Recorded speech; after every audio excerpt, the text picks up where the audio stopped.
Here's something that I've been pondering recently. So many people get worked up about ageing, but have you noticed that as you age in years and maybe change on the outside, you never actually feel any older inside? Now, this is probably one for people who've lived a bit longer than, say, their early 20s, but how old do you feel inside? I don't feel any older than I felt 50 or 60 years ago. And after much reflection, I reckon it's because we don't actually age, not in the normal understanding of the word. You may have noticed how people older than you often don't identify with their age, and why should they? If you believe, as I do, that we're an individuation of collective consciousness expressing itself through a human form or body, and that we're energetic beings, then just like energy, we might change form, but we never age or die. If you look at it this way, the notion of chasing after youth by changing our external appearance is a nonsense, really.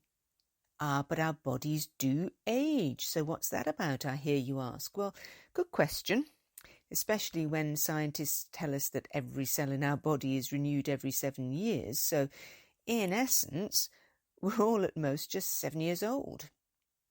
Now, I'm no scientist, but I do know this. Stress can have a huge impact on those bodies of ours. Biological, mental, and I would say spiritual too.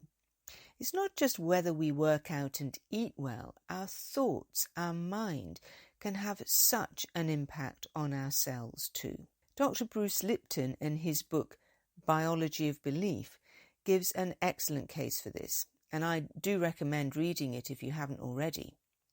Dr. Lipton is a cellular biologist who discovered that both environmental stress and mental stress, in other words, harmful thoughts and belief, both impact our health. Now, if that weren't true, then my own father, who smoked heavily for most of his life and avoided salads and green veg like the plague, would never have lived into his 90s. He never allowed the belief to take hold that avoiding the greenery, as he put it, could impact his longevity.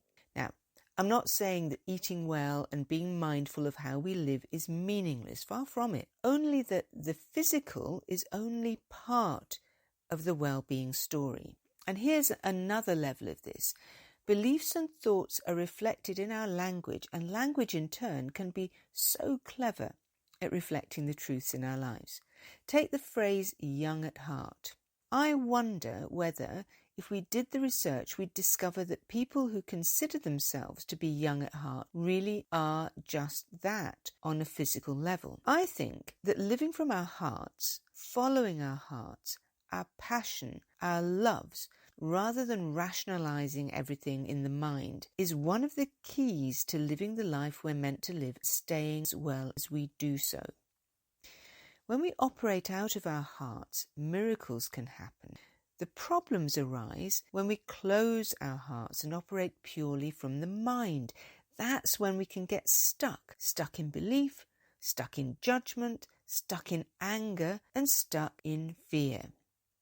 You know, I think it was the Buddha who said the two killers in life are fear and hope. But these things are as stressful and detrimental to our bodies as anything else. I think of my body as a means through which to experience this life, but also as a powerhouse, a biological battery, if you like, for holding source energy. Some people call it the light. My body isn't me. I'm the ageless consciousness that inhabits it. But the healthier and stronger my body is, and the less stress I put on it, the more light it can hold, and the more empowered I am to enjoy this existence. Until next time, here's to the light in all of us.